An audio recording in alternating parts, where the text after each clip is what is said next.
அனைவருக்கும் வணக்கம். நம்ம திருவண்ணாமலை அண்ணாமலையார் கோவிலில் இன்று பக்தர்கள் நலன் தாங்க பார்க்க போகிறோம். இன்றைக்கி மார்ச் 13ஆம் தேதி வெள்ளிக்கிழமை.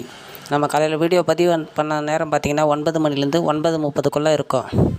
இன்றைக்கி அண்ணாமலையார் கோவிலில் பக்தர்கள் கூட்டம் கொஞ்சம் அதிகமாக இருக்கிறாங்க. நேற்று இருந்ததை விட இன்று சற்று கொஞ்சம் அதிகம். 50 ரூபா சிறப்பு தரிசனம் கட்டணம் பார்த்திங்கன்னா பெரிய நந்திக்கிட்ட முன்னாடி வரைக்கும் நின்று இருந்தாங்க. அதேமாதிரி பொது தரிசனத்தில் பக்தர்களும் கொஞ்சம் அதிகமாக இருந்தாங்க. இன்றைக்கி பக்தர்கள் கூட்டத்தை வச்சு பார்க்கும்போது சாமி தரிசனத்துக்கு ஒரு 1.5 மணி நேரத்துலேருந்து 2 மணி நேரம் ஆகிற மாதிரி இருக்குதுங்க. காலை நிலவரம். இன்றைக்கி நீங்கள் திருவண்ணாமலை வந்திருந்தீங்கன்னா எவ்வளோ நேரத்தில் சாமி தரிசனம் பண்ண சொல்லி கமெண்ட் பண்ணுங்கள். அதேமாதிரி பார்த்திங்கன்னா மதியத்துக்கு மேலே பக்தர்கள் கூட குறைவாங்க. அதேமாரி நேற்று பார்த்திங்கன்னா பெட்ரோல் டீசல் தட்டுப்பாடாக இருக்குதுன்னு சொல்லியிருந்தேன். இன்றைக்கி பார்த்திங்கன்னா எல்லா இடத்துலையும் கிடைக்குதுங்க. ஓம் நம சிவாய. அண்ணாமலையார் அரோகரா.